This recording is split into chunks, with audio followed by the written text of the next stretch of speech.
खबरों में आगे बढ़ते हैं, आपके साथ मैं हूं ज्योति मिश्रा। आजकल अस्पतालों में डॉक्टरों में और मरीजों के बीच एक चर्चा जोर शोर से चल रही है, वो ये कि अब आयुर्वेदिक डॉक्टर भी ऑपरेशन थिएटर्स में जाकर मरीजों की सर्जरी कर सकते हैं। और इस चर्चा की सबसे बड़ी वजह है कि एक आदेश जारी किया गया जो भारत सरकार द्वारा जारी किया गया है। इस पर हमने एक रिपोर्ट तैयार की जिसमें हमने सरकार से भी बात की, आयुर्वेद डॉक्टरों से भी बात की और एलोपैथिक डॉक्टर्स से भी।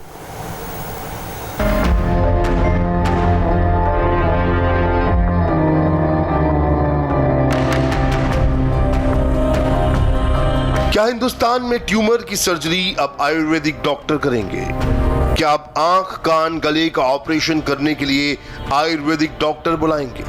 क्योंकि भारत सरकार की तरफ से एक फैसला हुआ है जिसमें आयुर्वेदिक डॉक्टरों को 58 तरह की सर्जरी करने के अधिकार दिए गए हैं। इसके लिए सरकार की तरफ से एक नोटिफिकेशन भी जारी किया गया है। सबसे पहले आप ये समझ लीजिए कि सरकार ने आयुर्वेदिक डॉक्टरों को इन 58 सर्जरी में किस तरह की सर्जरी करने की इजाजत दी है। इनमें हड्डी की सर्जरी, आंखों की सर्जरी, कान, गला और दांत की सर्जरी, स्किन ग्राफ्टिंग, ट्यूमर की सर्जरी, हाइड्रोसील, अल्सर, पेट की सर्जरी शामिल है। Surgery it is a skill or it is a technique. Surgery एक टेक्निक है और वो नया नहीं है मेडिसिन में। आपको ये भी शायद पता होगा कि it is widely accepted that the first surgery is recorded in Indian medical text, जैसे सुश्रुत संहिता है। So surgery has been practiced in traditional medicine for a long time. देश में सर्जरी के मरीजों की बढ़ती संख्या को देखकर सरकार के इस ऐतिहासिक फैसले के बाद इसके विरोध में भी चर्चा शुरू हो गई है। एलोपैथिक डॉक्टरों के संगठन IMA ने आयुर्वेदिक डॉक्टरों की सर्जरी के अधिकार का विरोध करना शुरू कर दिया है। IMA की दलील है कि सरकार के इस फैसले से एलोपैथी की मॉडर्न सर्जरी को आयुर्वेद के साथ जोड़ना ठीक नहीं है। इसके लिए आयुर्वेद को अपनी अलग से सर्जरी का तरीका तैयार करना चाहिए। मॉडर्न मेडिसिन से ट्रेनिंग लेके जिस डिग्री या कोर्स के लिए हमें 3-3 साल लगते हैं उसको 2 साल में शॉर्टन करके बनाना सारी जनसंख्या के साथ खिलवाड़ है।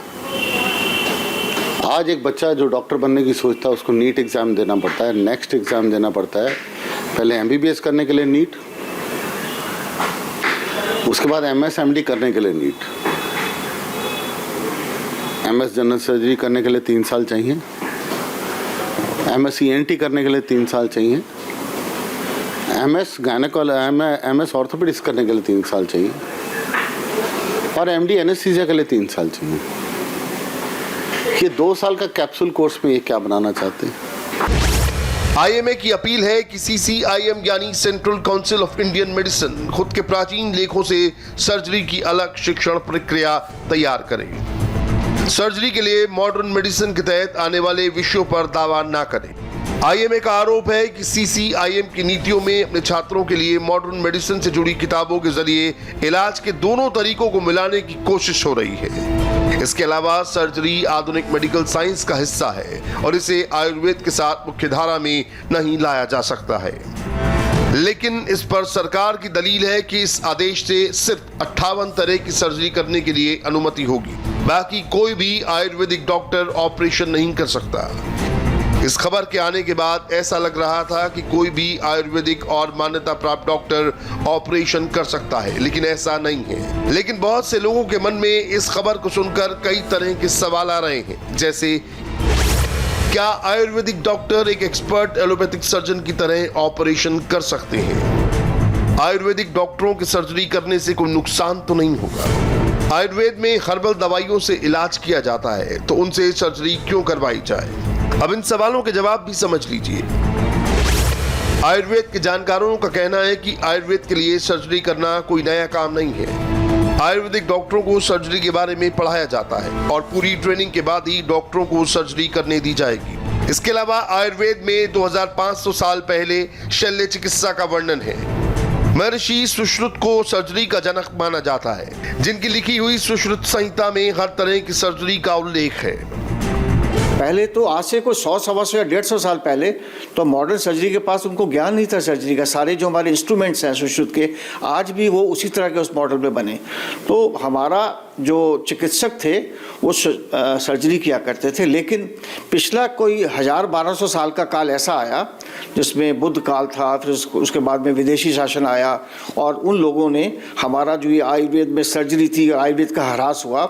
और मैं तो ये कहूँगा कि हमारा जो हमारा देश आज़ाद हुआ, आज़ादी के बाद भी हमारे जो शासक थे, जो हमारी पद्धति थी, उसमें भी उन लोगों ने विशेष ध्यान नहीं दिया आयुर्वेद को बढ़ावा देने के लिए। मॉडर्न की जो सर्जरी है उसमें लिखा जाता है कि जो सुश्रुत हैं वो दुनिया के सबसे पहले सर्जन है। ये उनकी किताब में जो ग्रेज एनाटॉमी है उसमें भी मुझे लगता है लिखा होगा।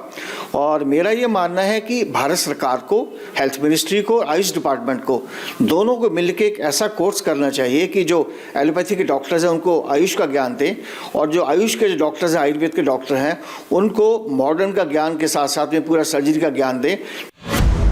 वैसे आयुर्वेद के लिए सर्जरी कोई नया विषय नहीं है, लेकिन समय के साथ मॉडर्न सर्जरी के सामने आयुर्वेद की शल्य चिकित्सा धीरे धीरे गायब होती चली गई। करीब 2500 वर्ष पहले महर्षि सुश्रुत के द्वारा लिखे गए सुश्रुत संहिता को आयुर्वेद और शल्य चिकित्सा का सबसे प्राचीन संस्कृत ग्रंथ कहा जाता है।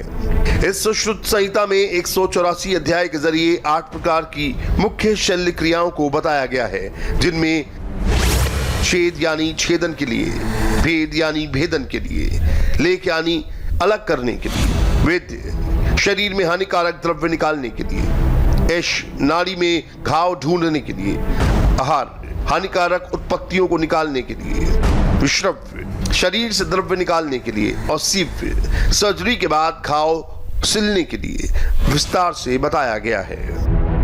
इसके अलावा सुश्रुत संहिता में सर्जरी के लिए इस्तेमाल उपकरणों के बारे में विस्तार से बताया गया है, जो बदलते समय के साथ मॉडर्न सर्जरी के उपकरणों में बदलाव के साथ शामिल होते चले गए। लेकिन अब भारत सरकार एक बार फिर आयुर्वेद में सर्जरी करने का मौका दे रही है। हालांकि इस फैसले से एलोपैथिक डॉक्टरों को सरकार से बहुत सी शिकायतें हैं, लेकिन इसका दूसरा पहलू ये भी है कि सर्जरी के मरीजों की बढ़ती संख्या में कुछ कमी लाई जा सकती है। आयुर्वेद की जो डिग्री दी जाती है इन लोगों को, उसका नाम है bachelor of Ayurvedic medicine and surgery. कहीं ना कहीं इसका मतलब है उनको सर्जिकल भी इनकी पढ़ाई होती है, ऑपरेशंस किस तरह किए जाते हैं और कराए जाते हैं वो ट्रेनिंग के अंदर वो इसमें होता है, तभी इसका नाम है bachelor of Ayurvedic medicine and surgery. लेकिन बात यह है कि कितने तरह के प्रोसीजर ये लोग करते हैं और उनमें इनकी कितनी एक्सपर्टीज बन पाती है। तो एक सर्जन का अपना एक जिम्मेदारी होती है कि वो किसी प्रोसीजर को सच में अच्छे से कामयाबी के साथ कर सकता है या नहीं कर सकता है, ये उसके अपने ऊपर एक बहुत बड़ी जिम्मेदारी होती है। जो एलोपैथी के सर्जन्स होते हैं वो ही मेन सर्जन्स होते हैं, लेकिन अगर ये लोग सर्जरी करना शुरू करेंगे जिनमें कि इनकी एक्सपर्टीज है, तो विश्वास बनने में जनता का काफ़ी समय अभी लगेगा, क्योंकि अभी ये धारणा है कि आयुर्वेद के डॉक्टर सर्जरी नहीं करते हैं। आयुर्वेदिक डॉक्टरों को सर्जरी वाले इस फैसले को ऑपरेशन थिएटर तक पहुंचने में अभी कुछ वर्षों का समय लगेगा। सर्जन बनाने के लिए एक पूरी ट्रेनिंग प्रोग्राम तैयार किया जा रहा है। उम्मीद की जा रही है कि आयुर्वेदिक डॉक्टरों के जरिए सर्जरी करने से मरीजों को कुछ राहत मिल सकती है।